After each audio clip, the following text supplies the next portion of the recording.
Mute myself.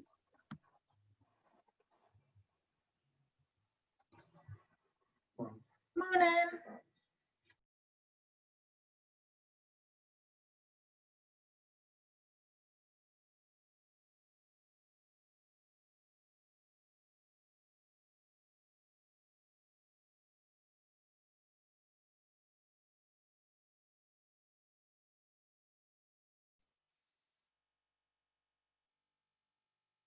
Somebody else doing the same one.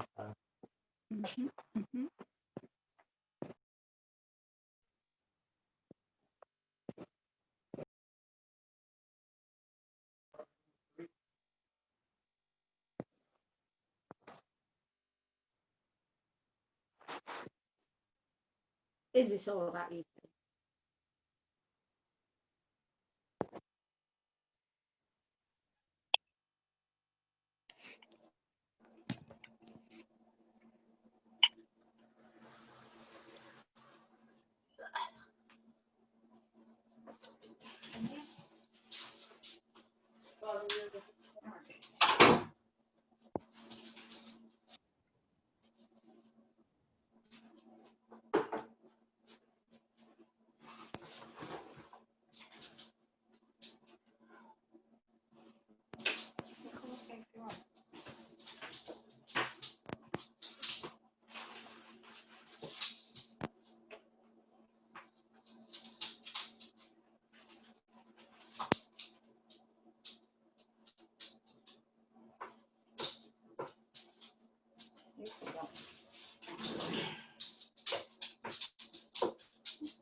Right, we lost somebody. Someone was there and now they're gone.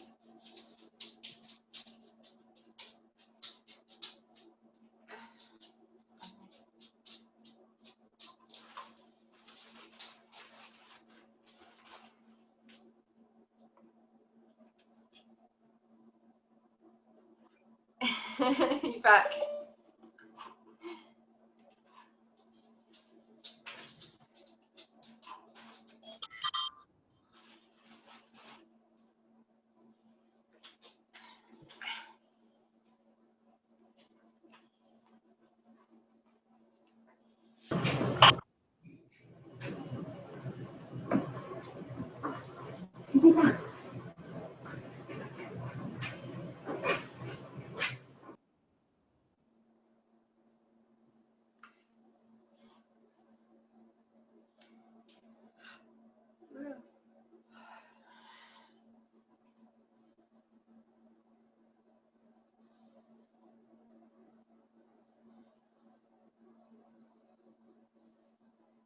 Dailies. Do you want to play? Oh, did I not put the treat?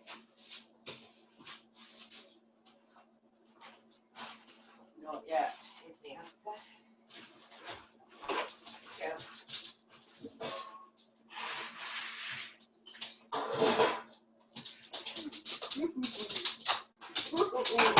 Oh yeah. Oh yeah. Oh yeah. Is that? Yeah.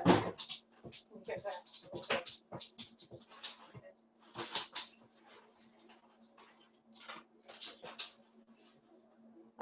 Where are we? 58 minutes. I'm going to carry on fiddling about. Can you hear me all right? Have I got noise? I have. Okay. Just bear with me. I'm just going to wander off and have a look at me.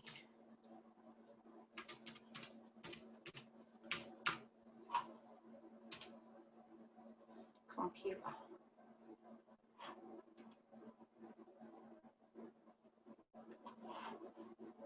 Three. Okay. Brain's completely dead. Forgotten which class we're doing. So it's your third class, isn't it? Confirm for me. All right. Well, we'll start off as usual with a quick update from everybody, how life is going, living with the beasts from hell. Because quite frankly, I'm sorry to say, that's what they are. They're not easy to live with. So who wants to go first? Have we got volunteers? Anyone want to be the first one up? Okay, we've got Stephanie. Hello. If you unmute yourself for me and tell me a story. Morning. To be fair, he's been okay, apart from still the biting, which is obviously an ongoing thing that we've just got to get better at. Teaching him to manage it. I've been putting him in his crate when he's been biting.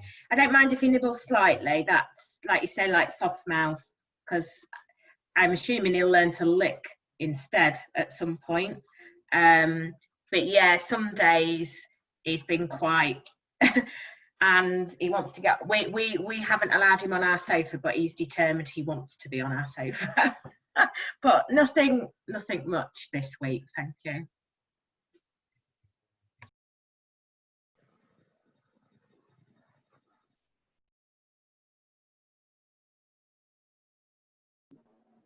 I was being really noisy with my paper, so I put myself on mute, and I'm hoping I've remembered to take myself back off properly. Remember the standard way of getting my attention if I've forgotten to unmute myself is the old hand wiggle. Yeah, it sounds like you've got a normal puppy. Do they learn to lick instead of bite? They do if you teach them, is the answer to that question. And the easiest way to teach them is to lather your hands up with something yummy that's puppy safe. So safe peanut butter without xylitol sweetener, yeah, or puppy chocolate, or anything that's puppy safe. Basically, lather your hands in it. Chicken fat, gross, but works really well.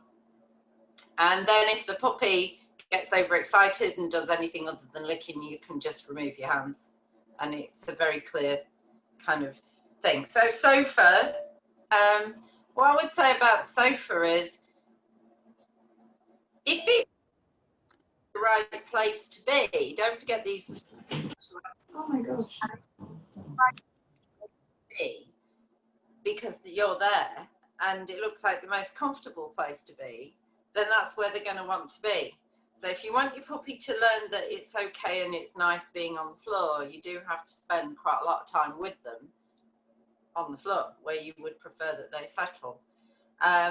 You can, as they get older and they get better at learning cue discrimination, you can start teaching them when this blanket is available on the sofa, then you can get on, or when I've said you can get on, you can get on.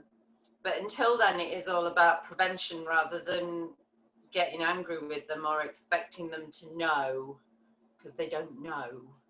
You know, it doesn't make any sense to them. If that's where the rest of the pack or gang of family, let's call us, rather than pack, pack's a dirty word nowadays, but that's where the rest of the family relax. Therefore, that's where it makes sense to them to relax. Yeah? All right. Any others? Any more volunteers with concerns, problems, blah? Or you all got perfect dogs and you don't want to talk to me about them? Go on then, Lisa. If you want Morning. Just quickly, I wonder if we might be covering either today or another day a recall. So I want them to come to me when I call them. And sometimes they do, but when they're playing together, they don't. They ignore me. And jumping up as well. They started to jump up a bit more. So I wondered if we could, how we would deal with that.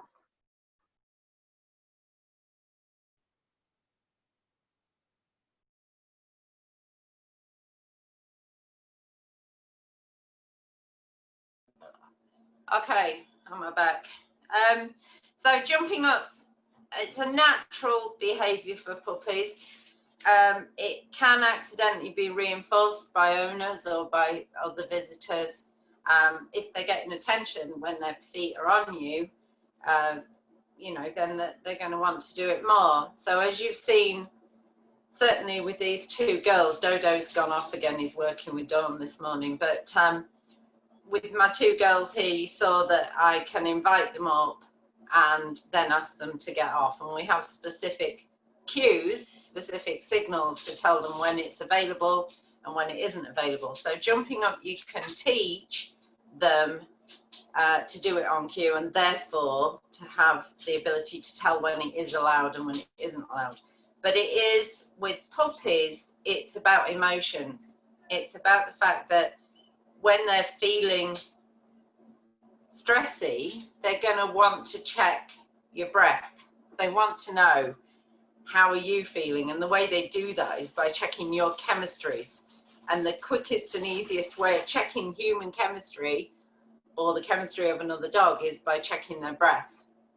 And they want to get up there, and we keep ours up here, you know, whereas dogs tend to keep them on a more sort of sensible level, face-to-face level. So puppies do tend to want to crawl up you when they're feeling worried. So the last thing we need to be doing is telling them off, because obviously if there's an anxiety element to it, then we don't want to be doing that. And the last thing we want to be doing is accidentally reinforcing it by pushing them away, because we're still using our hands, so it's still potentially reinforcing to the puppy, and they might think it's a game. So what we need to do is we need to, first of all, take our hands away and then think, well, what can I do? Well, I could bring my face down to the puppy. You know, there's nothing stopping me bending or getting down and saying, it's all right, what's wrong? You know, come here and have a cuddle if you need a bit of reassurance. If it's about being overexcited generally, then we can start to teach them how to understand, I'm not available now, and the good stuff's going to be on the floor, you know. So it is about training. With regards to recall, yeah, we do a whole session on recall, so hopefully that'll start to come together for you. So grand. All right, anyone else specific? If not, I will start the lesson. Happy? Right, I have to apologize because I'm extremely overtired. I don't know if any of you got the messages about the fact that this week at work at the vets has been foul. There's no other way to describe it. It's been foul. It's been emotional and long days. So I'm shattered. Now I've got two responses to being tired. I either go into shutdown or I go into idiot overload sort of mode. So I start to lose words, and instead of getting all stressed out about that and getting all worried about it, I'll just start being stupid and I'll say stupid things. So some of this might be quite entertaining or funny because I'm not necessarily going to keep my words and my actions sensible. Please take that into account when you're listening back or when you're conveying that information to the next human being. I will do my best to try and keep it in line. Feel free to laugh. Feel free to ask me to repeat something if I really haven't used appropriate words or you're not sure how it was meant. And I'll do my best. And I apologize up front. Okay, so this week, I'll just put my on speaker view. This week, we're going to talk about leads. And I think that leads are one of the biggest relationship breakers between humans and dogs. You know, walking a dog, if that dog doesn't understand to keep the lead loose between you and them, very quickly can become painful and frustrating, and you know, it can make you not want to take them, and as a result you can start to walk them less for less times, or you can get into a habit, which I'm afraid I do tend to do, is taking them places where you don't have to use a lead and just letting them go. Now the That seems like a solution until then they spend more time going and interacting with other people and other dogs and the environment and less time interacting with you. So they're practicing a lot of behaviours that are maybe going to get them into trouble in the future. So we do need to face this demon. We do need to organise ourselves and teach the dog what we do want. And it is very much a teaching thing here. No amount of the use of equipment, no matter what you put on your dog, they can learn to pull in that equipment. Yeah, no matter. And there's some foul equipment out there that's meant to make your dog understand that they have to walk with you. Which I'm not going to tell you about because I don't want you to know about. I don't want you to use it. I want you to learn what you need to know, which is if your dog learns that being with you is fantastic, they're going to choose to be with you. Yeah, it's your job to make being with you and walking with you highly reinforcing. It's also your job, while they're still small enough and they're still hopefully not pulling too hard yet, it's your job to teach them that when they get to the end of the lead, your legs don't work. You can't move if they pull. Okay, so soon as the lead starts to go straight, the owner can't move. The owner wants to move, and the owner, you know, would really like to join you sniffing that bush or going out and checking that other dog's butt, but they can't because the lead's straight.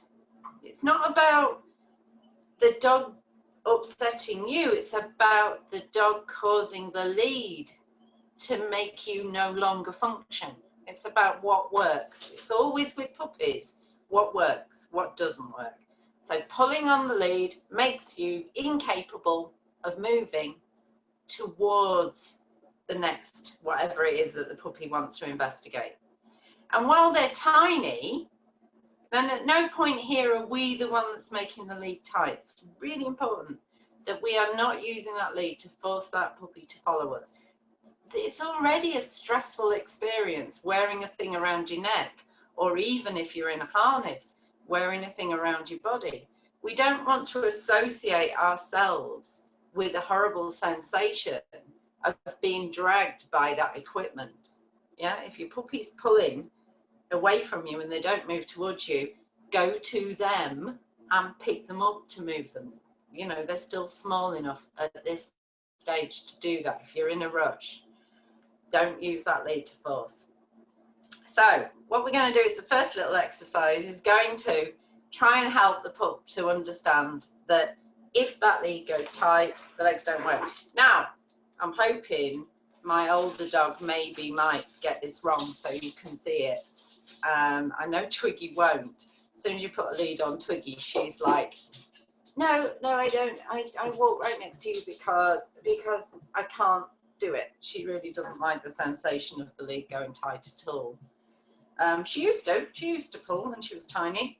Yeah, well, you know, she was never tiny, let's face it. She's huge. I just haven't told her. Right, so I'll pop you out for a second. We'll use maybe May. Twiggy, go out. Yeah, no, Twiggy, go out. Twiggy, go out. May, come here. Twiggy out. You get off the bed so I've got some space. Thank you. All right. So the first little exercise is we're going to cause the pup to want to go away from us. Okay? So what I'm going to do is I'm going to toss a piece of food just beyond where the dog can get it. And as soon as they come back, I'm going to feed right next to me. My hand is touching my leg. She wants that. Pulling towards it doesn't work, but looking at me or moving back towards me, and even slightly, is going to cause the reward to be right here, right next to me. So she wants it. Yay. And now, this time, while the lead is loose, we're going to move together to get that piece of food. All right, so we're moving together on a loose lead. So you go that way a bit so you can really see. Wait there. I'm going to toss it beyond where she can reach. And yeah, I didn't think she was going to try that. Whenever she doesn't go for it, whenever she's paying attention to me, I'm going to reward her here. Then when she's with me, we're going to go together on a loose lead and we're going to find it together. Okay? So if you're able to set yourself up so we can see you have a go at that, then show us so we can. Oh, good girl. So this bit's just explaining to the puppy that you're not physically capable of moving when the lead goes tight. Your body breaks, your legs don't function. Okay, so let's go on gallery view so we can see everybody.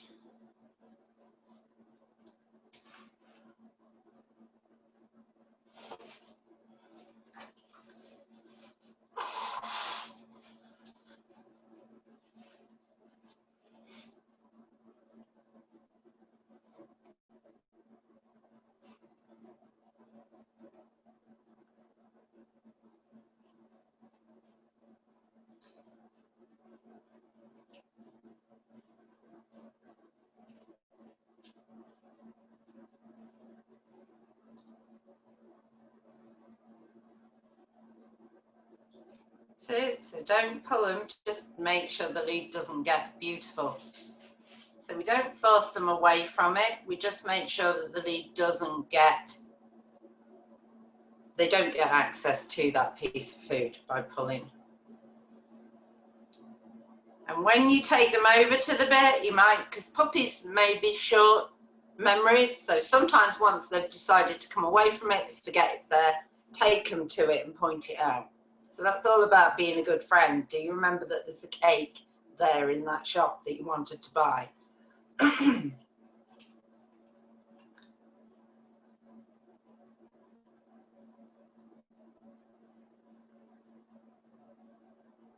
Yay, pay right next to your leg, beautiful. And when you go together to get it, make sure that you're relaxing the lead. So one of the things that we tend to do as human beings is we want the lead to be tight.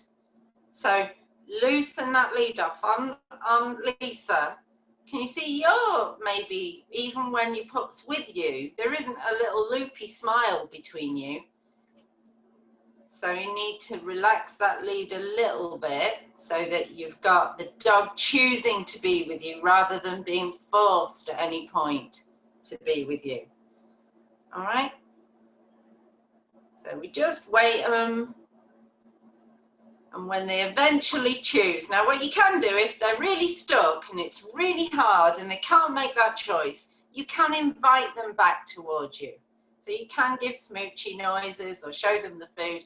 And we make sure that when we give them that food, it's right next to our leg. And then when you go and get that piece together, you go with a loose lead. You go together with a floppy lead and point it out for them because they might have forgotten by that point that there is something available. Yeah. So what we're trying to do to get the puppy to understand is we are going to let you have those things. The only thing that's stopping, and we want to go with you to sniff that tree or sniff that bush or talk to that other dog. We really want to, but we physically can't. We just can't. You know, and I want you to almost look heartbroken when the dog accidentally, you know, because they don't know. I want you to look like you really want to go with them, but you can't, you just can't. Sorry, puppy. Yeah? That way, what they're going to start to understand is, if I need to go towards something, I need to bring my person with me. Yeah? I need to get my person's legs moving. And the only way I can get my person's legs moving is by getting rid of this physical sensation on my neck or on my harness. And they can put those two together. You know, those make sense to the dog. All right? So if you take a seat for me and let me know how you felt that went. Anything that you want me to explain a bit better because it didn't seem to make sense when you were trying to do it? Or any questions in general about that? Does it make sense to everybody? Let's have some feedback. Thumbs up if it's all right. Yeah? For those of you that were actually having a go, how did it feel? Is it a thumbs up, thumbs sideways, or a thumbs down? Up. What about Lisa? It's a thumbs up. Fabo. So we're doing all right, aren't we? Great. All right then. So we've talked about how a tight lead is going to make your legs stop working. So that makes it easy for the puppy to understand, or easier for them to understand why they need to bring us with them. But why would they choose? So if you think about this from a dog's point of view, your dog is built to move. They're built to go quite quickly. They've got 4-leg drive instead of 2-leg drive, so they've already got a bigger engine than us. And we're asking them, basically, you're asking an animal who can do massive speeds and go over massive distances. You're asking them to act completely abnormally by walking slowly next to a human. And even a human who's jogging or sprinting is never going to be as fast as a dog, even a very small dog. So you're asking them to change their nature. By putting a lead on them, you're asking them to act completely out of their normal behavior. So how do you get them then to think that doing so is a good idea? You know, if I said to you,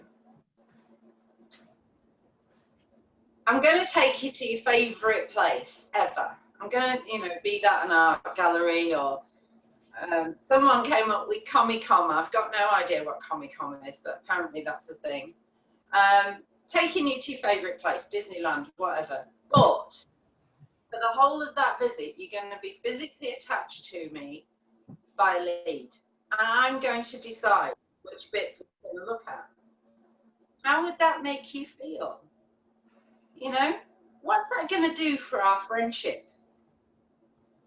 It's not going to do much, is it? You're going to get frustrated with me quite quickly. So what we need to do is, first of all, what I would do with my friend is I would make sure that I was asking them and noticing that they wanted to go to a certain place, and I'd try and make that possible. And I would expect the same from them. So we want this friendship, this kind of give and take relationship on the lead. But to begin with, for your puppy, to help them to understand that moving with you gets them what they want, we need to use lots of reinforcement. We need to use lots of rewards to get them to understand and to help them to really get that. So come here, darling. She's a bit deaf. Now she's getting on a bit, bless her. So big hand signals. Okay, so I've got food in my hand. What you can do is you can use lure. Now, the only problem with having the lure in the hand is, don't forget, you're teaching the dog that behavior with food as part of the picture. And if you get addicted to having the food in your hand, your dog will too, okay? So I like to use lure with puppies only in really difficult situations where I'm trying to get them past something without them getting too worried about it, or without them getting too excited about it. So like a crowd of people or a place where there's lots of other dogs, I'm going to use food to lure them. So don't forget that when you're doing your lure, your hand needs to be so that they can taste the food, but they can't take it. So we want them really licking on it, really connected to it. We're going to put our hand right next to our leg. Now, I do understand that means for most of you, you are going to be doing Ministry of Silly Walks because you're going to be down there. You're going to be moving. She used to be able to crawl, I don't think she can now. She used to crawl for that bit of the demo. I'm not going to ask her to, but I think the legs are that way now. Okay, as they get older, obviously, you can start to straighten up.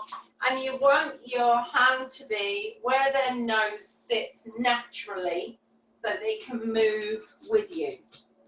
But you're keeping your hand right next to your leg. You don't want them out here, like this, because that's how we're going to end up teaching them to walk with us. And we don't really want them, although you can teach them to follow you behind your bottom. Woo! But yeah, she's very licky, very wet. Okay, so in an emergency, we're going to literally put the food on face, move the puppy out of the situation. Okay, now to begin with, for you and the puppy, it might be easier for you to do that with you more walking backwards. So that, yeah, because the puppy will find that easier as well. You're still getting out of the situation, you just look like a bit of a weirdo in public. Yeah, because it's quite hard for us to organise our hand like this with a puppy. It's easier for them and for us sometimes to start with moving backwards. But that's what I'd like for you to do. I'd like for you to use your law. Remember that your law stays as close to you as you can. You can move backwards if you prefer, but I want you to start to get the idea of having them next to you. We're not going to make you do this for too long because I do understand with the tiny puppies, having yourself in that position, bending all the way down, woo, you know, for some of them you're going to be all the way literally nearly touching your toes. 2 or 3 steps at the time, and then straighten up and give yourself a break so you don't get bad backs and you know, ridiculousness. But show us what you've got.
Knock me over, didn't he? All right, so it is a skill. It is not easy. Don't expect it to be, except obviously for Lisa, who's some kind of an expert. Don't expect it to happen straight away. Don't expect them to do it for very long. It's hard for you and it's hard for them. So we're going to talk about some games to help them to understand to stay near us, instead of, you know, that's all a bit stringent, isn't it? Oh no, you've got to have it perfectly next to your leg and the dog's got to move perfectly with you. We're only going to use it for emergencies anyway. So, we'll play some games. Off lead, yeah, so we don't need to worry about the lead. What we're going to do is, first of all, a game called Find a Feet. All right, let's just put me on gallery view. So a game called Find the Feet. And I'm going to start the game by putting a piece of food right between my feet. And I'm going to move a little bit, and I'm going to put that piece of food right between my feet. move a little bit right between my feet. I'm going to make sure it's right there. I'm going to move, and what starts to happen is the puppy starts, can you see now that she's watching me, she's moving her legs with me, yeah? And then I can start moving a little bit further away from her. Even if she doesn't come all the way to me, the place where the food is going to be is going to make her finish that movement.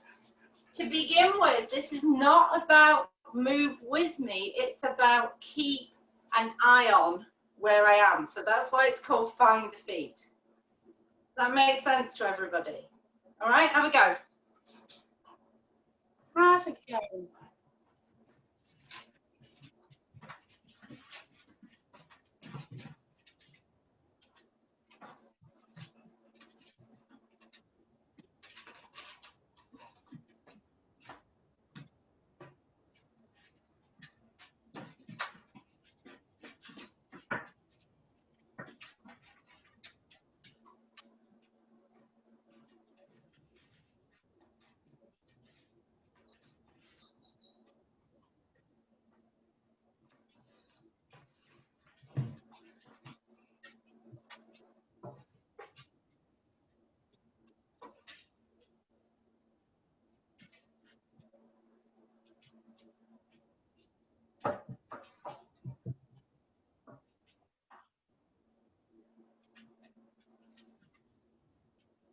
If you're playing the game right, what you should start to see is the puppy's attention on you definitely increases, and their movement towards you increases.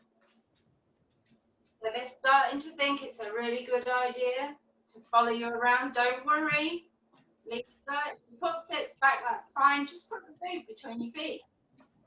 Don't worry about trying to get them to move towards you at this stage. It literally is, the good stuff's going to be here, right near my feet. That's all you've got to do is find those feet. All right? And you can make this as fun as you like. Once they've got the idea, then you can start seeing whether or not you can get away from them quickly to see whether or not that increases their drive to try and get to you. Yeah? So you can make it a little bit chasey. A little bit fun. Try not to trip. It's a good job you got a sofa to catch you. All right. So, hello, monkey. Can anybody see a problem that's going to be a bit embarrassing when you're practicing this out in a busier environment? Going backwards down the street, is that going to be embarrassing? You know, I'm going to be backing up down the street. Did you get it? Yeah? So what we need to do now is change the Find the Feet game. Once your puppy's really good at following, then we're going to get a little bit specific about where the food's going to be. So I want you to choose a foot. And we're only going to put that reward next to the one you've chosen. So I'm going to choose left. And I'm still going to be going backwards because it's easier for the pup to begin with. But the food now goes right next to my left foot. If I move this way, the food's still going to be next to my left foot. If I move this way, it's still going to be next to my left foot.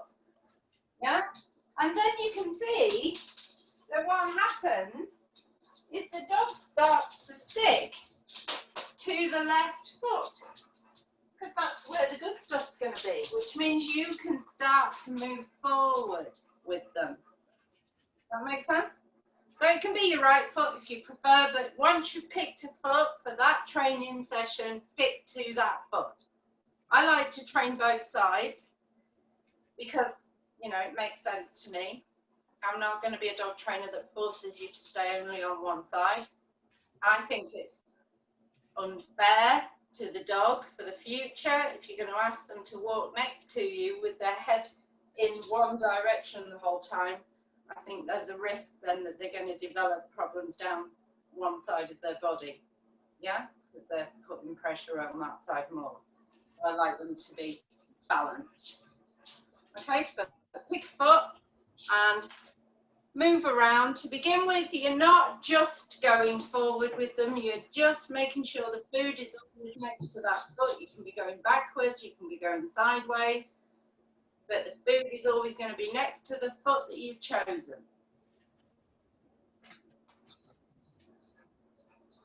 Doesn't matter whether they're in the right shape or position. We're not doing special obedience training here. We're literally just saying, it's going to be this particular foot that you're interested in.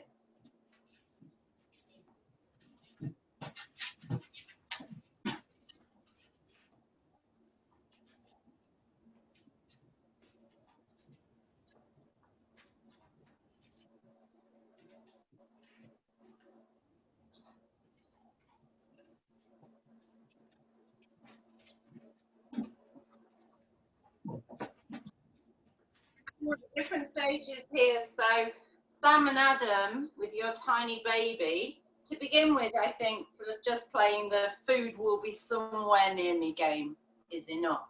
If you get too specific too quickly with the tinies, make it too hard too fast, they're going to lose it. Then you know, they're just going to say, well, I can't do this. I can't do this, so I'm not going to do it. All right. So beautiful. How does everybody feel about that? Is that thumbs up, thumbs down, thumbs sideways? Happy peoples. Yeah? Okay.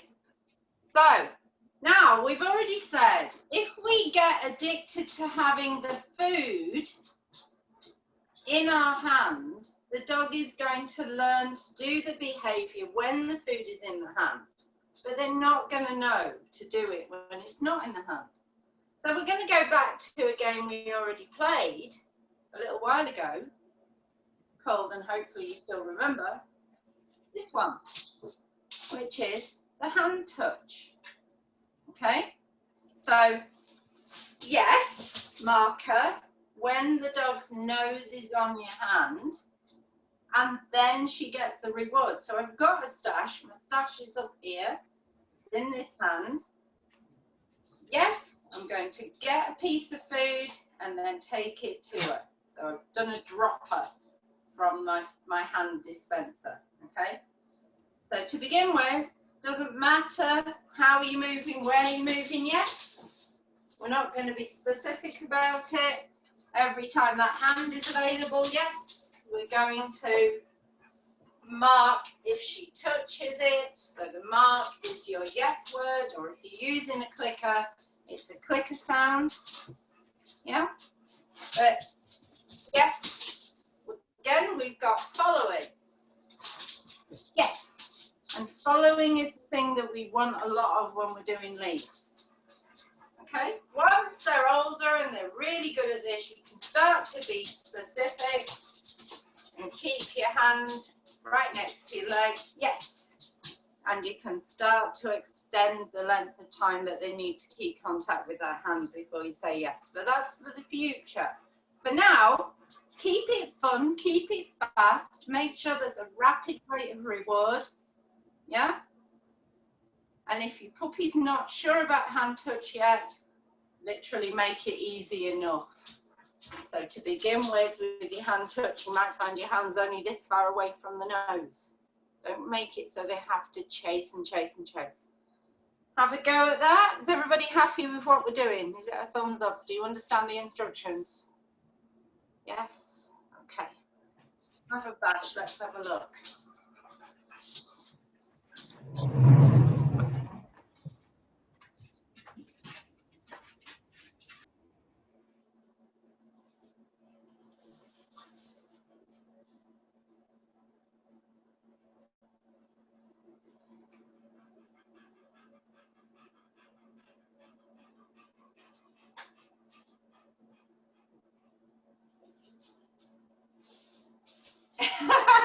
Look at that bounce. Who's that? Stephanie. I love it. I love the keenness. I love that excitement to get to that hand. We can tighten up all the other behaviours afterwards. If your dog is keen and excited to be with you, that's a fantastic place to start. Even if they're a little bit overexcited, a little bit bouncy, we can sort that out later. What we want right now is, I love being next to my mum. I love touching them and I love interacting with them and I want to follow them wherever they're going. Yeah, so the bouncing like that, I like it. I think he's got a bit overexcited. Absolutely, and we can sort that out after. Okay, beautiful. All right, now then, problem. Human beings. We've already touched on this. Ugh. Just put me on big view so you can see. Humans have this issue with leads, which you really have to school yourself out of. You can almost guarantee as soon as you put a lead between a dog and a human, the human wants to gather up all the spare. So that even when you're standing right next to your puppy, the lead is already tight. And I know this because I've been doing classes for so many thousands of years. And I can guarantee when I say to an owner, keep the lead loose, and I make them drop all of that extra lead, I've seen people go like this. You know, they just don't want to let it flop between them. So I want you to fasten your lead to your puppy and I want to see this smile. Okay, now the reason I want that smile is because if you are tightening the lead, the puppy's never going to learn what loose feels like, first of all. If you were tightening it, they're going to want to move away from it because it feels uncomfortable. Yeah, so we keep it nice and loose. If you're tightening it, you're not giving them the option to choose to stay close to you. All right, so we're going to play the same games. So we're going to play Find the Feet, but with the lead on. And here, what you're practicing is, you're not allowed to make the lead go tight. Okay? So you're not allowed to go so far away from them that the lead tightens up between you and them. Does that make sense? A little bit awkward, feels a bit, because it's a human thing.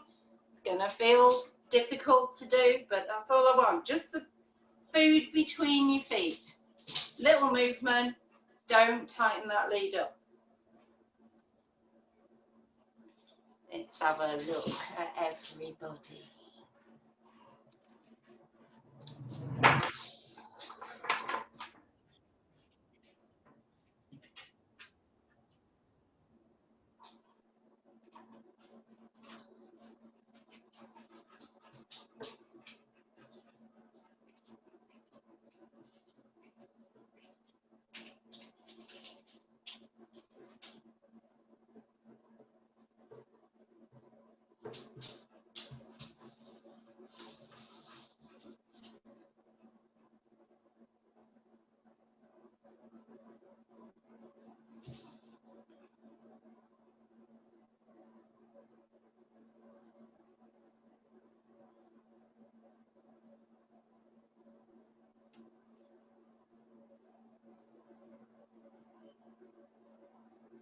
Stephanie, I've got a really good view of the back of your chair.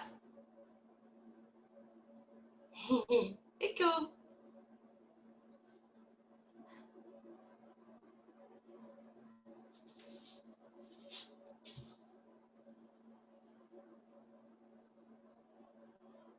Nice.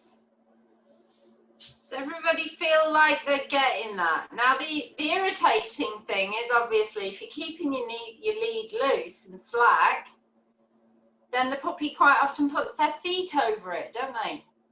And then we get all like, oh, we've got to untangle the puppy's feet. Well, we don't need to actually. What we do is a little clever thing, Instead of getting into this habit of untangling your feet, we're going to show you what to do instead. Okay? So, is everybody that bit? Did you feel what I'm on about? Do you understand? Did you find yourself wanting to tighten that lead up? Yeah, it does. You do, don't you? Yeah. Okay, so what do we do? Instead of getting into that I must untangle my dog's feet game, come here, my dolly. Here you go. First of all, when we start the game, make sure you've got your lead set so that it doesn't really touch the floor. Yeah? So that's going to be our set distance. I'm going to take that bit, but I'm going to keep the lead like this. Now, if I leave it dangling on purpose, so that I know she's going to put feet over it, turn around so they can see. Now we've got feet over the lead. She's really good at sorting it out for herself because she's learned this. Yeah.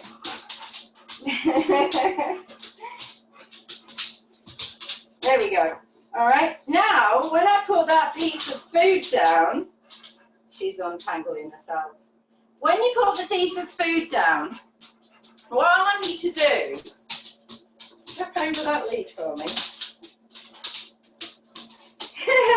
Come here. That'll do. When you put the piece of food down, put it down so that their feet move out of the way of the lead, and as they're eating, you can just gather it up out of the way. So you position their body so that they step over the lead, and then you can take that bit of tangled stuff out of the way. Does that make sense? So rather than fiddling with the lead, which tends to frustrate them and get them overexcited and they get worried about it, just be careful where you're positioning your food.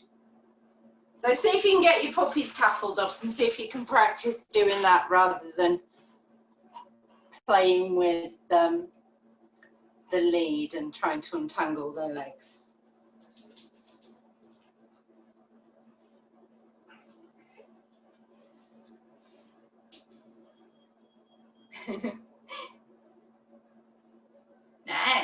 Nice chew toy.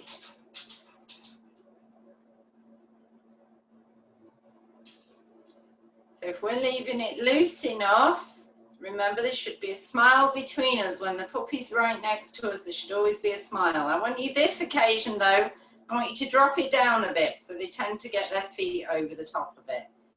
Just so we can feel how it feels to get them untangled. Drop it down as you drop the food so they can step over it.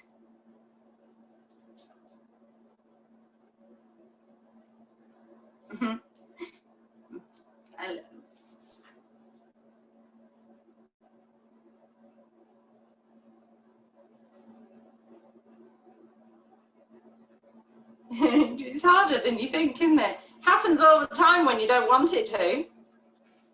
So sometimes if your puppy's feeling anxious about being on the lead and they're going to be jumping up at you, then they're more likely to put their legs over the top of the lead. So that using your food to guide their feet to get them untangled is a really good idea, because especially if they've done it because they're anxious and they're putting their paws on you or they're overexcited, then touching them is going to make them feel worse. It's going to make them feel more anxious or more excitable. All right, so use your food to guide them out of that taffled position. There we go, there's a nice taffle for Sally. All right, so get your pup's attention on the food first of all. Okay, and just drop the lead down and step over, and there you go, you're untangled, just like that. Okay, does that make sense? Happy people? You like that? Yes, good, good. All right. Next thing then, when you start doing your hand touches, one of the things that people quite often get kerfuffled about is, now I've got three things, haven't I? I've got a dog and a lead and some food. What do I do? You know, it's all right when I'm luring because I can have the food in my hand right next to the dog. You know, that makes sense. So I've got a hand for the lead and a hand for the food and for the dog. and that hand that I'm going to be paying with is here, right next to the dog. But what happens with a lot of people is they'll start thinking, well, my dog's going to be on the left, so I need my lead on the left. No, you don't. Don't do that, because now every time you go to reward, you've got to twist your spine. It's going to get old and uncomfortable really, really quickly. So if you're twisting to deliver that food, you've got your lead in the wrong hand. You should be able to stand up straight and put your food right next to your dog like that without having to twist at all. Does that make sense? I'm going to get you to do that because nominate your leg first of all. So I'm still working on the left with her just now. Nominate your leg, put your lead in your right. Food is going to be coming from the left. But you need a store, don't you? Now, this is why we need training pouches, because you can store your food and your lead, oh, I can get it on camera, in the same hand. But that's quite awkward. You know, you drop food, it gets in, getting your next piece of food out of your hands a bit awkward. So we need storage pouch. Does everybody know what I mean by training pouch? If not, I can show you a photo. Is it a thumbs up? Does everybody know what a training pouch looks like? Yeah. For the blokes, you can get them macho styly. Doesn't have to be pink, but I personally like blokes that wear pink training pouches. No, so, all right. So my store is either in this hand with the lead, or it's in a training pouch, or it's in, you know, those, I wear all those jumpers with the big fat pockets. I really like those. Okay. So when you start doing the touch, for example, it's the free hand that is the touch, yes. Now we're going to go to the store, get a piece of food, and we're going to reward right next to that leg. So, yes, go to the store, get the reward. All right, I want you to have a go and see if you can get your hand that. Because it's one thing that commonly happens. People think, my dog's on my left, therefore my lead should be on your left. No, it gets in the way, it makes it harder.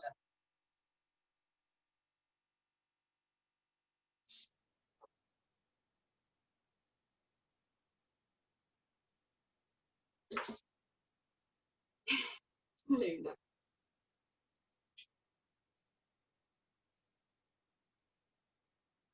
Take yourself away from her. Don't talk to her.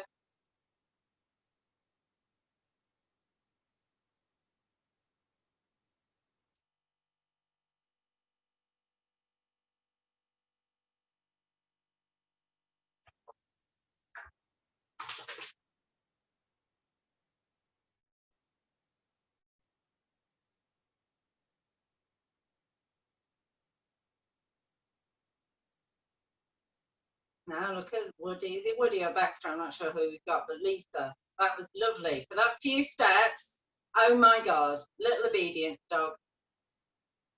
That was so cute. Woody, yeah. And look at Sally and Quinn. Oh wow, do it. Yes.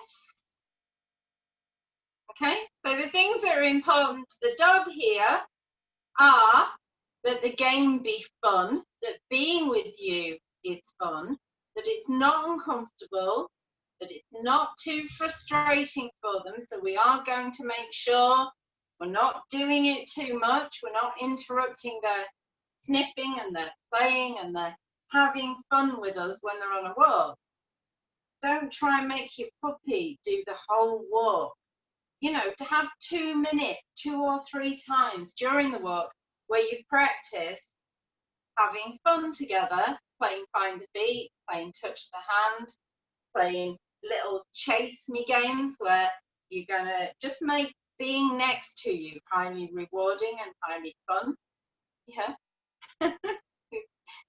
Quinn says, let's go again, Mum. Let's go again. Okay, so don't do too much.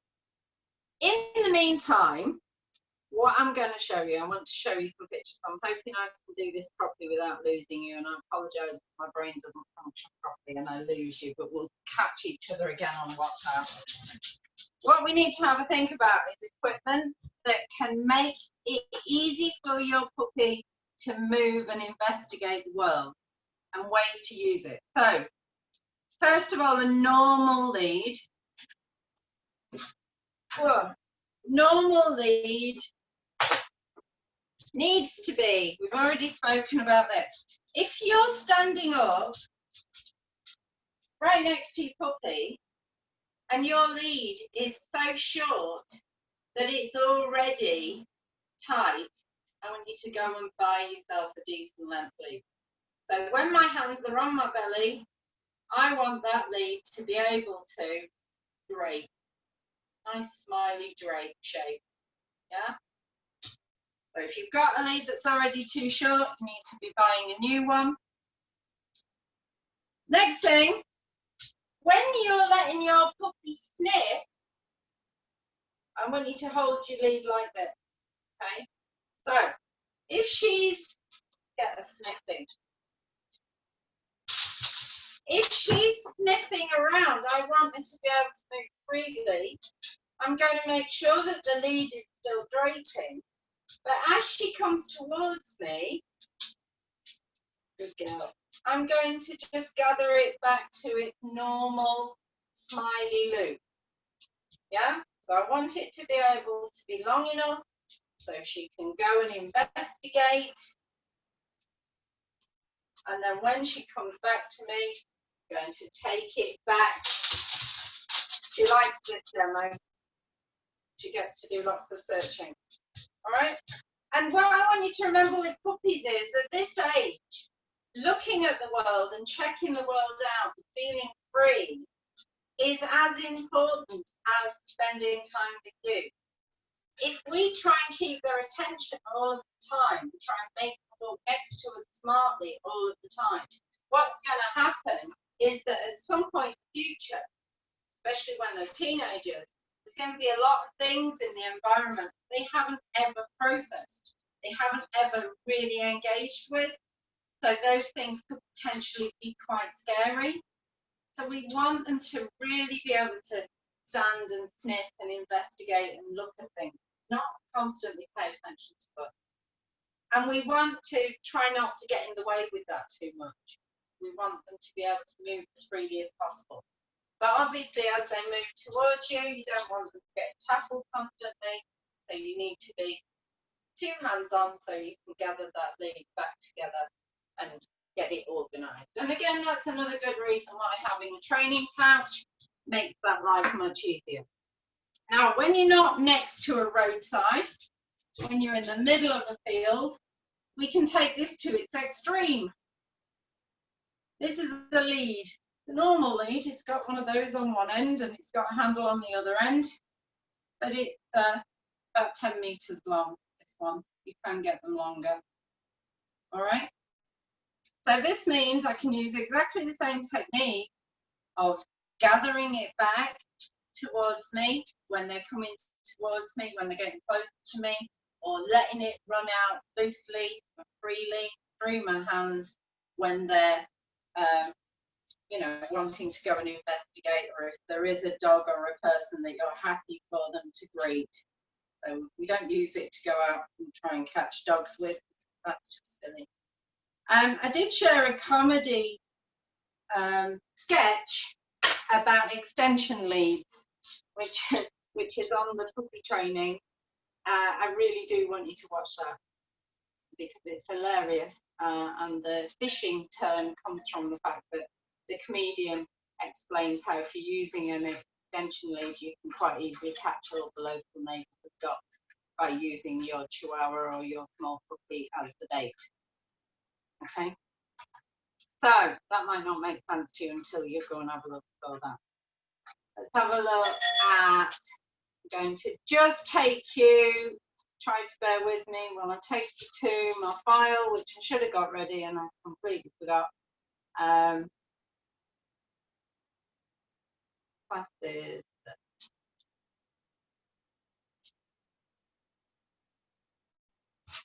Okay, working equipment. So we've got, can't remember where view is, one of these, which I haven't got upstairs with me, so I can't show you. This is double-ended clip lead. This is kind of halfway between the two, because what you can do is you can make it into a shortish lead, or using this clip, medium length lead, or using no clip and just fastening this to that to make a handle. You can make it quite a long lead. So I really like those as your normal walking on the street lead, because they're adjustable. Can everybody see me? Thumbs up so I can make sure I'm still, and you can see the picture. Thumbs up. Yeah, grand.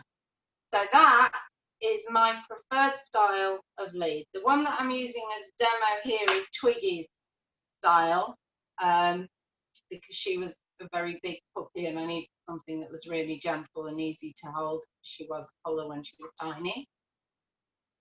This one, the bane of my life. Do not, please, use one of these. Not going to zoom in. Can you see it? Does everybody see what it is? Might be a bit small if you're on your phone. So that's a flexi lead. Why don't I like flexi leads? Well, first of all, if you were to go and do a Google search on flexi lead injuries, there are some absolutely foul photos of, and we've had one just recently at the vet's. The dog stepped into the road and was killed, because what these leads tend to do is they tend to make you feel safe. Oh, here you go, it's working now. They tend to make you feel like you're attached to your dog, but they also tend to cause us to lose attention on our dog. Also, this bit, the line, I guess you'd call it, is quite thin and can easily get trapped around somebody's legs or wrists and burn injuries, really nasty burn injuries. If you try and grip that, because quite often the spring inside these will fail and you will try and pull your puppy back using this, you can burn your hands or get your hands trapped. The handle grip is dangerous because it puts our hand into the weakest grip. And I've got friends who've actually lost control of dogs by their fingers just coming undone from the grips. There are certain situations in which I would use one, but definitely wouldn't be using one with a puppy. Okay, that bit is my nag bit. I apologise for that. Here is a clip, double-ended short clip. When your puppy's wearing a harness, if your harness isn't perfectly fitted, and let's face it, they're changing shape all of the time, so sometimes you feel like you need to loosen them off a bit. Puppies can learn to go backwards to pull the harness over the top of their heads. What we need here is a way of securing the harness to the collar, so that if the pup does slip the harness, she's still attached as an emergency to the collar. So I would strongly advise something like that. It doesn't have to be something that you bought. This is just a photo that I got off the internet. There are things you can buy on the internet, or you can make yourself one. If you've got a couple of old dog leads and a good way of making knots between a bit of old rope, then it doesn't have to be expensive. This is my personal, this is what my kids wear, personal favourite style of harness. This is called a perfect fit, and it's called a perfect fit because it comes in 3 separate pieces and you can make it fit perfectly to whatever size and shape your puppy is. Downsides with this are they are expensive. The good side though is that you can, if you need, just replace one piece at a time. Yeah. So expensive, definitely. Very long lasting. Mine, Twiggy's puppy harness, and she's 7 now, is now being used as Maybe's main harness. So, it's not that you can pass them on to friends or you can resale them. They do come well. One thing I would point out here is I prefer to buy the one with the double rings. This ring can then be used for your attachment to the collar. Yeah, or if you buy a double-ended lead, which is being demonstrated here, you can have a double clip attachment to your puppy, and this bit can help them to feel when they've pulled into the lead. Another body sensation for them to recognize, oh, the lead's gone tight and the owner's legs are not going to work. Okay. Puppy harnesses, these fit better and are safer. The one drawback, and what I really like about these, is it goes around the shoulder. It's got this Y shape or H shape at the front. Yeah, doesn't go across the chest. We really want to avoid anything that's stopping the shoulder joint here from working properly. So we don't want harnesses that sit across the chest. My only drawback with these is that they do tend to raise up into the neck slightly when the puppy pulls, and we want to try and avoid using a collar or something that's going to pull into the neck when the puppy pulls, because these are very easily damaged structures in here and very important structures. But safety-wise, these vest styles, I would say, are much safer because they don't tend to be able to pull them off as easily. They can still do it if they're really determined to back out of the harness. Treat pouch, my favourite style. We sell these, or if we've still got any left, they sold like hotcakes. Not going to zoom for me. This is Doggone Good, which is doggains.com.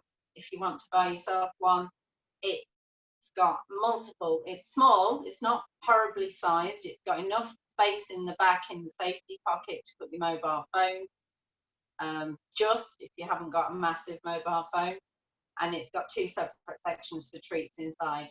It comes with a waist strap. Prefer to use a waist strap or a belt clip if you're that kind of person that wants to just clip onto their pocket or whatever. And I haven't found one I like any better than that, so that would be my recommendation. And here's an example of the puppy harnesses that fit across the chest, and we don't really want to have these because can you see as this pup moves this leg forward, this shoulder joint, the bone, the scapula goes from there to there, and this shoulder joint is pushing on this bar. So try and avoid this style, especially for puppies, but for any dog. All right, any questions, any wiggles on those? Go back to wiggle at me if you want to ask anything. Is everybody relatively happy? Have I upset anybody who's got a flexi lead and are now thinking, damn it? Okay, you've got a wiggle, go on then. You might have to unmute yourself. Press your button for me.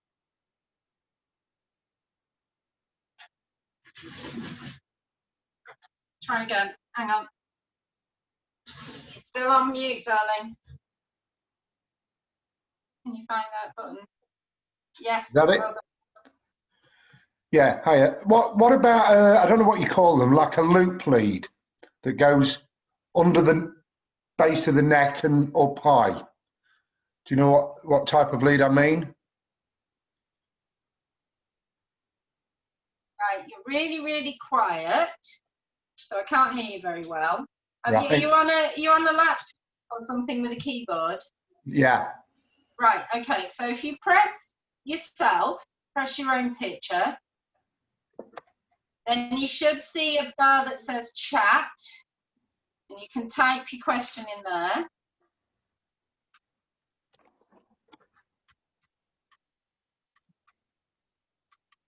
Can't hear you.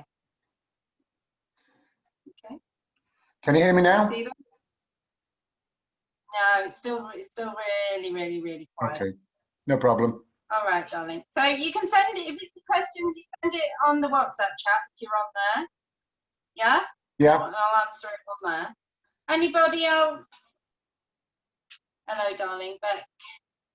No.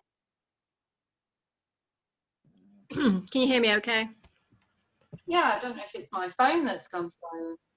It might be me. Go on, try again. Can you hear me okay? No, I think we must have a problem with the internet connection. You're really, really quiet as well. I'll try to chat. She's typing. Good on her. Anyone else wiggling? Let's see if I can hear anybody. Loop leads. Okay, you'll have to explain to me what you mean by loop leads, or send me a photo or something. Share a photo. Oh, not sure what you mean by those. Anyone else? Questions at the minute? We're all relatively happy. I'll just see what Beck types for me, and we'll see if we can sort this one out. One piece of rope that goes, okay, yeah. No, I wouldn't for puppies. Again, the problem is that they tighten. You can, if you fitted it properly, you can stop them from tightening, but most of those, I know that I've had dogs that still manage to over tighten them, and even tighten them to the point where then you can't loosen them, they've got them trapped. I really want you to avoid a puppy having an experience on the lead that is aversive to them. Okay, if your puppy's pulling back away from you because they haven't quite figured out how to move with you on the lead, pick them up. Don't force them to move. Yeah, until they're really good at these games, really good at following you and having a good time, making sure they're keeping up with you. We do use them at the vets. The reason we use them at the vets is they're extremely safe. That if we've got a patient who is trying to escape and is panicking, then that lead's just going to get tighter and they're not going to manage to get away from us. Whereas with collars, they could in theory pull the collar over the head, and likewise with harnesses. But I don't want my pup to get into that state in the first place. Does that make sense? So if I'm thinking that they're starting to do that, starting to move backwards from me, I'm going to pick them up, I'm going to take them somewhere where that behaviour is less likely. That makes sense? So it's a no from me. There are people who are absolutely bound to them, absolutely will use them to teach pups, but it is, I try and put myself into the puppy's point of view. If somebody put one of those on me, I would quite quickly learn that trying to pull away from the person caused me pain and discomfort. But what's that doing to my relationship with that person? It's that association that I want to try and avoid. Yeah. Okay, so I'm going to sign off for today unless anyone wants to wiggle me for any reason. No, I'm sorry, Alan, I don't know what the sound's doing, but if you, whatever your question was, if you send that to me on WhatsApp, I'll do my best to answer it for you. All right, darling. So I'm going to say goodbye and thank you for putting up with me today. I know I'm not top form, but is that a wiggle or a goodbye? It's a goodbye. All right. Okay. All right. Bye, darlings. Thank you very much. See you later.